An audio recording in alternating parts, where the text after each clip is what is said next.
രുദ്രൻ വില്ലയ്ക്കുള്ളിൽ എന്ത് ചെയ്യണമെന്നറിയാതെ ഉഴറുകയായിരുന്നു. നിദ്ര പോയതിൽ പിന്നെ തീർത്തും ഏകനായി പോയതുപോലെ അവൻ അനുഭവപ്പെട്ടു.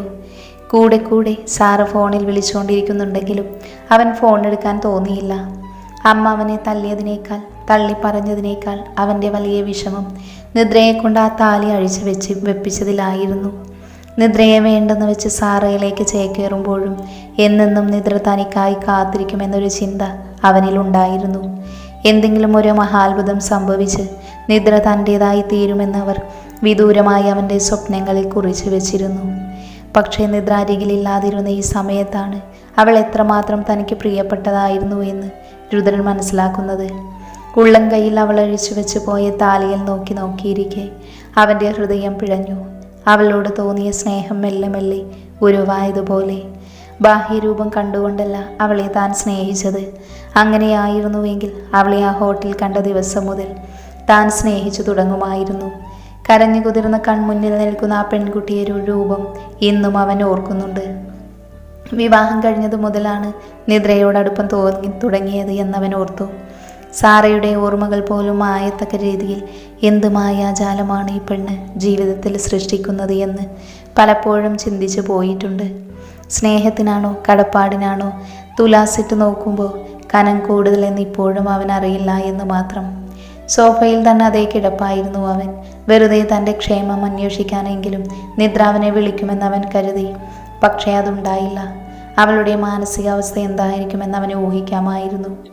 കുഞ്ഞെ, എന്തെങ്കിലും കഴിക്കുന്നുണ്ടോ? ഒരുപാട് നേരമായാലും ഇങ്ങനെ കിടക്കുന്നു. ത്രേസ്യമ്മച്ചി വല്ലായ്മയോട് അവനോട് വന്ന് തിരക്കി. ഗായത്രി ദേവി വന്നതെല്ലാം അവരെല്ലാം അറിഞ്ഞിരുന്നു. അവിടെ ഉണ്ടായിരുന്ന ബഹളവും അവർ കേട്ടതാണ്. പക്ഷേ ബഹളം നടക്കുന്നിടത്തേക്ക് ചെല്ലുകയോ എന്താണ് അവിടെ വ്യക്തമായി നടന്നതെന്ന് മനസ്സിലാക്കാൻ ശ്രമിക്കുകയോ ഉണ്ടായില്ല. ഒന്നും വേണ്ട ത്രേസ്യമ്മച്ചി, എനിക്കൊരു തലവേദന. നിങ്ങളെല്ലാവരും കഴിച്ച് കിടന്നോളൂ. രുദ്രൻ സോഫയിൽ നിന്നും എഴുന്നേൽക്കാതെ ഇരു കണ്ണുകൾക്ക് മേലെ കൈവച്ച് കണ്ണുകൾ മറച്ചുകൊണ്ട് പറഞ്ഞു. അത് കേട്ടതോടെ ത്രേസ്യമ്മച്ചി അവിടെ നിന്നും പോയി. രുദ്രൻ കുറച്ചു നേരം കൂടി അതേ കിടപ്പ് തന്നെ കിടന്നു. അപ്പോഴാണ് വീടിന് പുറത്തൊരു കാറ് വന്ന് നിൽക്കുന്ന ശബ്ദം അവൻ കേട്ടത്. രുദ്രൻ ഞെട്ടിപ്പിടഞ്ഞ് ഒരെഴുന്നേൽക്കലായിരുന്നു. അവൻ കരുതിയത് നിദ്ര തന്നെ വിട്ടുപോകാൻ മനസ്സിലാഞ്ഞ് തിരികെ വരുന്നതാണെന്നാണ്. പക്ഷേ വന്നത് സാറയായിരുന്നു. വാതിൽ തുറന്ന ഉടൻ അവളുടെ മുഖം കണ്ടതോടെ രുദ്രൻ്റെ മുഖം മങ്ങി. എന്തു പറ്റി രുദ്ര? നീ എന്താ വിളിച്ചിട്ട് ഫോൺ എടുക്കാത്തത്? ഞാൻ കരുതി നീ എന്നോട് പിണക്കുവാണെന്ന്. അതാണ് എന്തു വരട്ടെ എന്ന് കരുതി ഇങ്ങോട്ടേക്ക് വന്നത്. സാറ വന്നു കയറിയ ഉടൻ അവളുടെ 2 കൈകളും അവൻ്റെ കവിളിൽ ചേർത്ത് വെച്ചുകൊണ്ട് ആവലാതിയോടെ പറഞ്ഞു. അവളുടെ ആ പെരുമാറ്റം അസഹ്യമായാണ് അവൻ അനുഭവപ്പെട്ടത്. രുദ്രൻ അവളുടെ കൈയെടുത്ത് മുഖത്തിൽ നിന്നും വിടുവിച്ചു. എന്നിട്ട് സോഫയിൽ തന്നെ ചെന്നിരുന്നു കൊണ്ട് കൈവെള്ളിൽ മുഖമർത്തി സാറ അവനെ പിന്തുടർന്നുകൊണ്ട് അവൻ്റെ ഒപ്പം തന്നെ സോഫയിലിരുന്നു. നിനക്കെന്താണ് പറ്റിയത്? ഇതെന്തൊരു കോലമാണ് രുദ്ര? എന്താ പ്രശ്നമെന്ന് നീ എന്നോട് പറയില്ലേ? സാറ പിന്നെയും ചോദിച്ചു. ശല്യം ചെയ്തോടെ വീട്ടിലുണ്ടായ കാര്യങ്ങളെല്ലാം തന്നെ രുദ്രൻ അവളോട് പറഞ്ഞു. എന്തുകൊണ്ടോ അതെല്ലാം കേൾക്കവേ അതിയായ സന്തോഷമാണ് തോന്നിയത്. ഇതിനാണോ നീ കിടന്ന് വിഷമിക്കുന്നത്? ഇത് കേട്ടാൽ തോന്നുമല്ലോ നിന്റെ പൊണ്ടാട്ടി ചത്തുപോയെന്ന്. സാറ അവജ്ഞയോട് അവനെ നോക്കി ചോദിച്ചു. അവളുടെ ആ ചോദ്യം കേട്ടതോടെ രുദ്രൻ രൂക്ഷമായ കണ്ണുകളോടെ അവളെ നോക്കി. സാർ ഒന്ന് പതറിപ്പോയി ആ നോട്ടത്തിൽ. നീ എന്തിനാ എന്നെ നോക്കി പേടിപ്പിക്കുന്നത്? ഈ കാര്യത്തിന് സന്തോഷിക്കുകയല്ലേ വേണ്ടത്? 1 വർഷമാകും മുന്നേ അവൾ നിന്റെ തലയിൽ നിന്നും ഒഴിഞ്ഞു പോയില്ലേ? വീട്ടിൽ അമ്മയാണെങ്കിൽ എല്ലാ കാര്യങ്ങളും അറിയുകയും ചെയ്തു. ഇനിയിപ്പം നമ്മുടെ റൂട്ട് ക്ലിയർ ആയില്ലേ രുദ്ര? അതോർത്ത് സന്തോഷിക്കുന്നേ. അമ്മയുടെ പിണക്കമെല്ലാം നമുക്ക് മെല്ലെ മാറ്റിയെടുക്കാം. സാർ ഒരുപാട് സന്തോഷത്തിലായിരുന്നു. ഒരുപക്ഷെ നിദ്രയെ വിവാഹം കഴിക്കുന്നതിന് മുൻപേ ആയിരുന്നു ഇക്കാര്യങ്ങളെല്ലാം നടന്നിരുന്നുവെങ്കിൽ രുദ്രനും ഒരുപാട് സന്തോഷത്തിലാകുമായിരുന്നു. പക്ഷേ ഇന്നിപ്പോൾ അവനെ കൊണ്ടതിന് കഴിയുന്നില്ല. അതെന്തുകൊണ്ടാണെന്ന് പോലും അവന് കൃത്യമായി മനസ്സിലാകുന്നില്ലായിരുന്നു. എനിക്കറിയില്ല, അമ്മ തെറ്റിദ്ധരിച്ചതിനേക്കാൾ കൂടുതൽ വിഷമം അവൾ എന്നെ പിരിഞ്ഞു പോയപ്പോഴാണ് തോന്നുന്നത്. രുദ്രൻ തൻ്റെ മനസ്സിലുള്ളത് മുഴുവൻ സാറയോട് തന്നെ തുറന്നു പറഞ്ഞു. തനിക്ക് നിദ്രയോട് തോന്നുന്ന ഫീലിങ്സ് ഇനിയും അവളോട് മറച്ചു വയ്ക്കുന്നത് ശരിയല്ലെന്ന് അവന് തോന്നി. എല്ലാം കേട്ടുകഴിഞ്ഞ് സാറയായിട്ട് തന്നെ ഉപേക്ഷിച്ച് പോകുകയാണെങ്കിൽ പോകട്ടെ എന്നായിരുന്നു രുദ്രൻ്റെ മനസ്സിൽ. അവൻ്റെ മനസ്സിലുള്ളത് കേട്ടതോടെ സാറയുടെ മുഖം കറുത്തു. വല്ലായ്മയോടെ രുദ്രൻ സാറയെ ഒന്ന് നോക്കി. നിന്റെ മനസ്സിലിപ്പോൾ എന്തായിരിക്കുമെന്ന് എനിക്ക് ഊഹിക്കാൻ കഴിയും സാറ. പക്ഷെ നീ ചെയ്തു തന്നെ സഹായങ്ങളൊന്നും എന്നെക്കൊണ്ട് മറക്കാനും കഴിയില്ല എന്ന് കരുതി അതിൻ്റെ പേരിൽ ഞാൻ നിന്നെ ചതിക്കുന്നത് ശരിയല്ലെന്ന് എൻ്റെ മനസ്സ് പറയുന്നു. നിദ്രയാണ് എൻ്റെ ഭാര്യ, അവളോടാണ് എനിക്ക് പ്രണയം. നീ അത് ദയവ് ചെയ്ത് മനസ്സിലാക്കണം. അങ്ങനെയെല്ലാം സാറയോട് പറയുമ്പോൾ വല്ലാത്തൊരു മാനസിക സംഘർഷമായിരുന്നു രുദ്രൻ അനുഭവിച്ചിരുന്നത്. അതേസമയം അവളുടെ മനസ്സിൽ നിദ്രയെ കൊല്ലാനുള്ള ദേഷ്യമാണ് അവൻ ഉരുവാക്കിക്കൊണ്ടിരിക്കുന്നത് എന്നെന്ന് രുദ്രൻ അറിഞ്ഞില്ല. നമുക്കിത് ഇവിടെ വെച്ച് നിർത്താം, ഇല്ലെങ്കിൽ നീ ഒരുപാട് വിഷമിക്കും സാറേ. നീ എന്നോട് ക്ഷമിക്കില്ലേ? രുദ്രൻ തന്നെ മനഃപൂർവ്വം ഒഴിവാക്കുകയാണെന്നാണ് സാറയുടെ മനസ്സിലുണ്ടായിരുന്നത്. പക്ഷേ അങ്ങനെയൊന്നും ഞാൻ നിന്നെ വിടില്ല എന്ന് അവളുടെ മനസ്സ് ഉറപ്പിച്ച് പറഞ്ഞുകൊണ്ടിരുന്നു. കഷ്ടപ്പെട്ടവൾ മുഖത്തൊരു പുഞ്ചിരി എടുത്തണിഞ്ഞു. സാറമല്ലേ അവളുടെ വിരലുകൾ രുദ്രൻ്റെ മുടിയിൽ കടത്തി വലിച്ചു. നീ ഇതൊക്കെ നിന്റെ ഇപ്പോഴത്തെ വിഷമത്തിൽ പറയുന്നതാണ് രുദ്ര. എന്താണ് പറയുന്നതെന്ന് നിനക്ക് പോലും ബോധമില്ല. നിദ്രയെപ്പറ്റി നീ ഒന്ന് ആലോചിച്ച് നോക്ക്. എങ്ങനെയോ എവിടെയോ കിടന്ന ഒരുവൾ നമ്മുടെ ജീവിതത്തിൻ്റെ ഇടയിലേക്ക് കയറി വന്നു. ഇപ്പോൾ അവൾ തന്നെ സ്വയം ഒഴിഞ്ഞു പോയിരിക്കുകയാണ്. അത് നല്ലതിനാണെന്ന് മാത്രം നീ കരുതിയാൽ മതി. സാറ തുടർന്നു. മാത്രമല്ല ഇപ്പം നിന്റെ മനസ്സിലുള്ളതൊരു സഹാനുഭൂതിയാണ്. ഒരു പാവം പെൺകുട്ടിയോട് നിനക്ക് തോന്നുന്ന ഒരു സഹാനുഭൂതി. അവളൊരു പാവമായിരിക്കാം, ഞാൻ അംഗീകരിക്കുന്നു. എന്ന് കരുതി നിന്റെ ജീവിതം നശിപ്പിച്ചുകൊണ്ട് അവൾക്കൊരു ജീവിതം കൊടുക്കണമെന്നൊന്നുമില്ല. അവളുടെ സത്യാവസ്ഥ എല്ലാം അറിഞ്ഞപ്പോൾ നിനക്ക് അവളോട് ദയ തോന്നുന്നതാണ്. ഈ വാക്കുകളായി പുറത്തു വരുന്നതെല്ലാം. ഒരു പെൺകുട്ടിയുടെ ജീവിതം നീയായി നശിപ്പിച്ചു എന്നൊരു ചിന്തയാണ് മനസ്സിൽ. ശരിക്കും നീ അങ്ങനെയൊന്നും ചിന്തിക്കേണ്ട കാര്യമില്ല. കുപ്പത്തൊട്ടിയിൽ കിടന്നിരുന്ന പെൺകുട്ടിയെ നീ എടുത്തുകൊണ്ടുവന്നു നല്ല ജീവിതം കൊടുത്ത് ഇതുവരെയാക്കിയെന്ന് കരുതിയാൽ മതി. ബാക്കി അവൾക്ക് കിട്ടിയിട്ടുള്ളതെല്ലാം ബോണസാണ്. നീ ഇല്ലായിരുന്നെങ്കിൽ അവളുടെ ചെറിയമ്മയുടെ കയ്യിൽപ്പെട്ട ജീവിതം അവസാനിച്ചേനെ ആ പാവം. ഇപ്പോൾ ഇങ്ങനെ ഒരു നല്ല ജീവിതമെങ്കിലും അവൾക്ക് കിട്ടിയില്ലേ എന്നോർത്ത് സമാധാനിക്ക്. സാറ തന്നെ കൊണ്ടാവും വിധമെല്ലാം രുദ്രനെ മാറ്റി ചിന്തിക്കാൻ ശ്രമിച്ചുകൊണ്ടിരുന്നു. പിന്നെ നീ കെട്ടിയ താലി അതൊരു നാടകമായിരുന്നു എന്ന് നിനക്കും അവൾക്കും കൃത്യമായി അറിയാവുന്നതല്ലേ. നമ്മൾ സിനിമയിലൊക്കെ താലി കെട്ടുന്നില്ലേ, അതുപോലെ കരുതിയാൽ മതി. പതിയെ പതിയെ നീ അവളെ മറന്നോളും രുദ്ര. സാറെന്തൊക്കെ പറഞ്ഞിട്ടും അവൻ്റെ മനസ്സിൽ നിന്നും നിദ്രയുടെ രൂപം മാഞ്ഞു പോകുന്നുണ്ടായിരുന്നില്ല. എങ്കിലും അവൻ മൗനം പാലിച്ചു. നിനക്ക് ഏറ്റവും കൂടുതൽ വിഷമമായിരിക്കുന്നത് നിന്റെ അമ്മ നിന്നെ തെറ്റിദ്ധരിച്ചതാണ്. നീയും ഇതിനിടയിൽ ചെന്ന് പെട്ടതല്ലേ. അതുകൂടി മനസ്സിലാക്കി നിനക്കും ഒരു കൺസിഡറേഷൻ അമ്മ തരണമായിരുന്നു എന്നാണ് എനിക്ക് തോന്നുന്നത്. ഇനിയിപ്പോൾ പറഞ്ഞിട്ട് കാര്യമില്ല. അമ്മ പതിയെ നിന്നെ മനസ്സിലാക്കിക്കോളും. അമ്മ നിന്നെ ഒരിക്കലും അംഗീകരിക്കില്ല എന്നൊരു ചിന്തയിൽ നിന്നാണ് നീ പിന്നെയും നിദ്രയിലേക്ക് തന്നെ തിരികെ പോകാൻ ആഗ്രഹിക്കുന്നത്. സാർ അവളെ കൊണ്ടാകും വിധമെല്ലാം രുദ്രനെ അവൻ്റെ ചിന്തകളിൽ നിന്ന് വഴിതിരിച്ചു വിടാൻ ശ്രമിച്ചുകൊണ്ടിരുന്നു. നീയൊന്ന് എഴുന്നേറ്റ് പോയി ഫ്രഷായി വന്നേ. എന്തൊരു കോലമാണിത്. നമുക്കൊന്ന് നൈറ്റ് ഡ്രൈവിന് പോയിട്ട് വരാം. സാർ അവനെ ഉന്തി തള്ളി എഴുന്നേൽപ്പിച്ച് ഫ്രഷാകാൻ പറഞ്ഞു വിട്ടു. പക്ഷേ രുദ്രനൊന്ന് എഴുന്നേറ്റതുപോലും വളരെ കഷ്ടപ്പെട്ടിട്ടാണ്. ഡ്രൈവിനൊന്നും ഞാനില്ല സാറ, ഞാനൊന്ന് കുളിച്ചിട്ട് കിടക്കട്ടെ. Let's meet tomorrow. രുദ്രൻ പെട്ടെന്ന് അവളിൽ നിന്ന് വിടുതിയുണ്ടാക്കാൻ ഒരു തോന്നലുണ്ടായി. സാറയുടെ മുഖം മങ്ങി. ഇത്രയെല്ലാം താൻ പറഞ്ഞിട്ടും രുദ്രൻ ആ പീറ പെണ്ണിൻ്റെ ഓർമ്മകളിൽ കുരുങ്ങിക്കിടക്കുകയാണ് എന്ന് അവൾക്ക് മനസ്സിലായി. എങ്കിൽ ഒരിക്കലും അത് നടക്കാൻ പോകുന്നില്ല എന്ന് സാറയും മനസ്സിൽ കരുതി. രുദ്രൻ ഈ സാറ ജെയിന് ഉള്ളതാണ്. അതിനെ ഒരിക്കലും മറക്കാൻ പോകുന്നില്ല. സാറ വിചാരിച്ചാൽ അല്ലാതെ. ഞാനിന്ന് നിൻ്റെ കൂടെ സ്റ്റേ ചെയ്യാം, നിനക്കതൊരു ആശ്വാസമായിരിക്കും. വേണ്ട Sara, I need to be alone. നമുക്ക് നാളെ കാണാം. കൂടുതലൊന്നും പറയാൻ നിൽക്കാതെ രുദ്രൻ പടികൾ കയറി അവൻ്റെ മുറിയിലേക്ക് പോയി വാതിലടച്ചു. സാറയുടെ മുഖം വല്ലാതെ കഴുത്തു. എങ്കിലും അവൾക്ക് ചില കാര്യങ്ങളിൽ സന്തോഷമുണ്ടായിരുന്നു. ഇനി നിദ്ര എന്നൊരു ശല്യം തങ്ങളുടെ ജീവിതത്തിലില്ല. അവൾ എവിടെ നിന്നും വന്നു അവിടെ തന്നെ എത്തിക്കാനുള്ള വിദ്യയെല്ലാം തനിക്കറിയാം. അവൾക്ക് യോജിച്ചത് ആ കുപ്പത്തൊട്ടി തന്നെയാണ്. സാറ പുറത്തേക്ക് നടന്നുകൊണ്ട് തൻ്റെ ഫോണിൽ ഒരു നമ്പർ ഡയൽ ചെയ്തു. ഇതേ സമയം പുറത്താരോ വന്നതെന്നൊരു ആകാംക്ഷയോടെ ഇരിക്കുകയായിരുന്നു നിദ്രയും. ഇനി അതൊരു പക്ഷേ രുദ്രൻ തന്നെയായിരിക്കും എന്ന് അവളുടെ പാഴ് മനസ്സ് മോഹിച്ചു പോയി. രുദ്രനെ ഫോൺ വിളിക്കണമെന്നുണ്ടായിരുന്നുവെങ്കിൽ പോലും അവൾക്ക് അമ്മയുടെ മുന്നിൽ വെച്ച് അതിന് കഴിയുമായിരുന്നില്ല. എന്തൊക്കെ പറഞ്ഞാലും അവനെ അവൻ്റെ അമ്മയിൽ നിന്നും അകറ്റി തെറ്റ് ചെയ്തത് താൻ തന്നെയാണ്. അതിനവനോടൊരു സോറി പറഞ്ഞില്ലെങ്കിൽ തനിക്ക് ഈ ജന്മം സമാധാനം കിട്ടില്ലെന്ന് അവൾക്ക് തോന്നിപ്പോയി. അത്തരമൊരവസ്ഥയിൽ അവനെ ഇട്ടിട്ട് പോന്നിട്ട് അവൾക്ക് മനസ്സിന് വിഷമമുണ്ടായിരുന്നു. അമ്മ സ്വന്തം മകനെ പറ്റി പോലും ഓർക്കാതെ തന്നെക്കുറിച്ച് മാത്രമാണ് ചിന്തിച്ചത്. പക്ഷേ അവനെപ്പറ്റി താൻ ചിന്തിച്ചില്ലെങ്കിൽ ഇനി ആര് ചിന്തിക്കുമെന്നൊരു കരുതലും അവൾക്ക് ആ സമയത്തുണ്ടായി. രുദ്ര ആകാംക്ഷയോടെ അടക്കി പിടിച്ചിരുന്നുവെങ്കിലും ഗായത്രി ദേവിയുടെ കൂടെ കയറി വന്നത് മഹാദേവനായിരുന്നു. നിദ്രയെ കണ്ടതോടെ അയാളുടെ മുഖം കടുത്തു.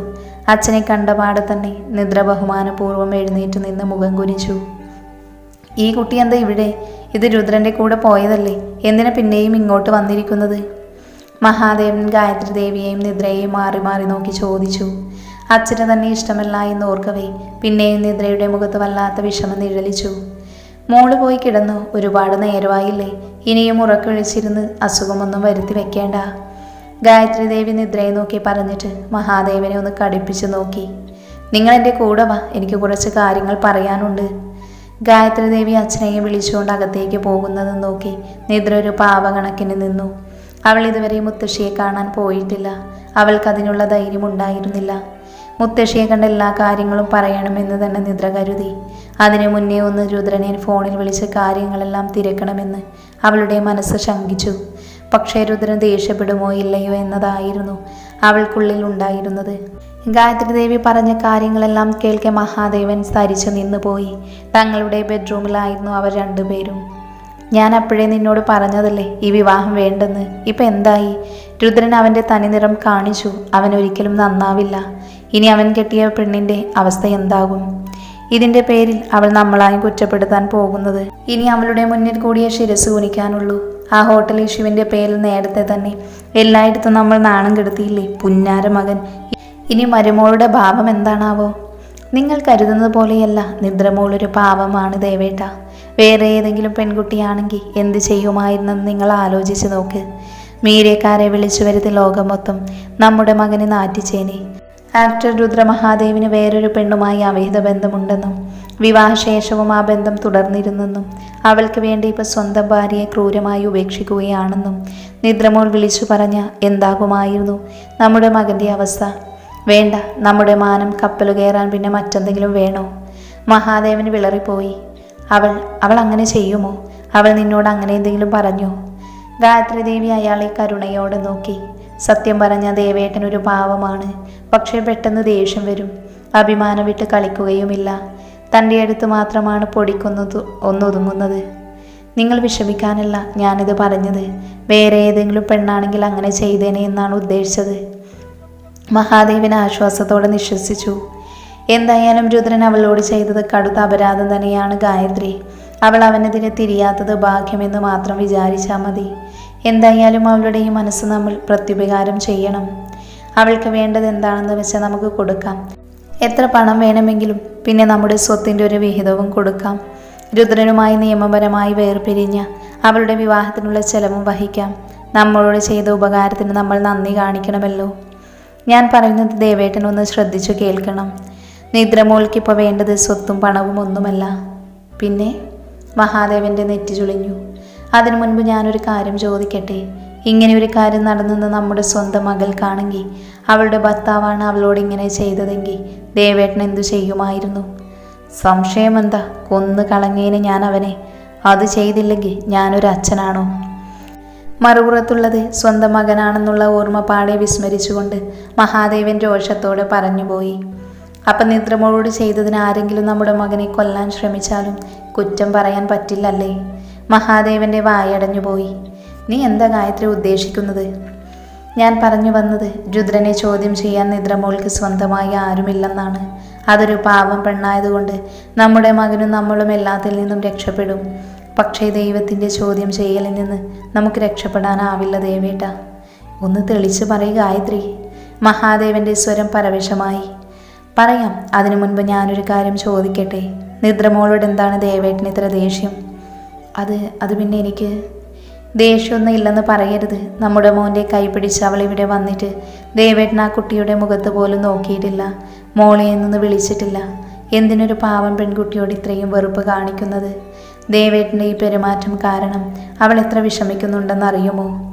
ഗായത്രി, നീ കരുതും പോലെയല്ല കാര്യങ്ങൾ. എനിക്ക് അവളോട് അത്ര വലിയ വെറുപ്പൊന്നുമില്ല.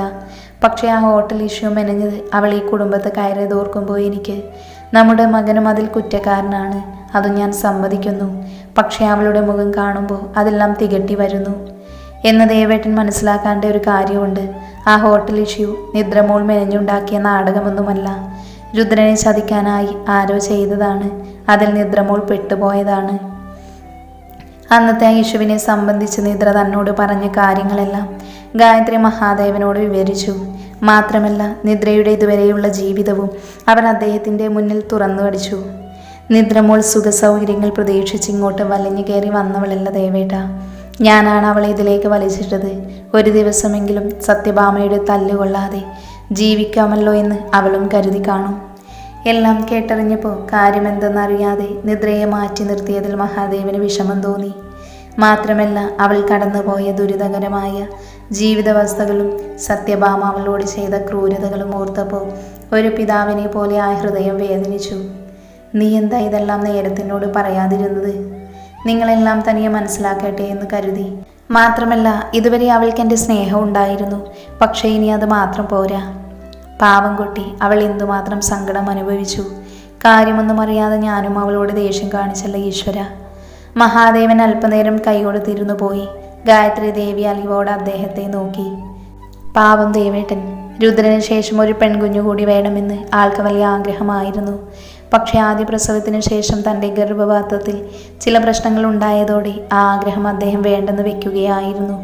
ഒരു പെൺകുട്ടിയെ ദത്തെടുക്കാൻ ആഗ്രഹിച്ചെങ്കിലും അന്ന് അദ്ദേഹത്തിൻ്റെ അച്ഛനും അമ്മയും അത് സമ്മതിച്ചതുമില്ല.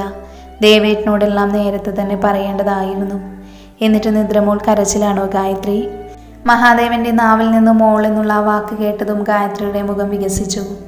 അതെ, ഇതുവരെ ഒന്നും കഴിച്ചിട്ടുമില്ല. ഭക്ഷണം കഴിക്കാൻ ഞാൻ പറഞ്ഞിരുന്നു. ചിലപ്പോൾ ഇപ്പോഴും പട്ടിണിയാവും. മഹാദേവനൊന്ന് നിശ്വസിച്ചു. രാത്രി നിദ്ര മുകളിലെ റൂമിനോട് ചേർന്നുള്ള ബാൽക്കണിയിലായിരുന്നു. ആകാശത്തിൽ നക്ഷത്രങ്ങൾ തെളിഞ്ഞു തുടങ്ങിയിരുന്നു. അനന്തതയിലേക്ക് കണ്ണുകൾ പായിച്ചു നിൽക്കുകയായിരുന്നു നിദ്ര. ഗായത്രി ദേവി പറഞ്ഞത് ശരിയാകുന്നു. മഹാദേവന്റെ കടുത്ത മുഖവും വാക്കുകളും നിദ്രയെ ആകെ തകർത്തു കളഞ്ഞിരുന്നു. രുദ്രനെക്കുറിച്ചുള്ള ചിന്തകളും അവളുടെ വിശപ്പ് കെടുത്തി കളഞ്ഞു.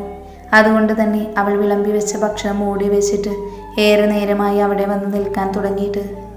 മോളെ. പിന്നിലൊരു വിളികേട്ട് നിദ്ര തിരിഞ്ഞു നോക്കി. അവൾ ആശ്ചര്യപ്പെട്ടു പോയി.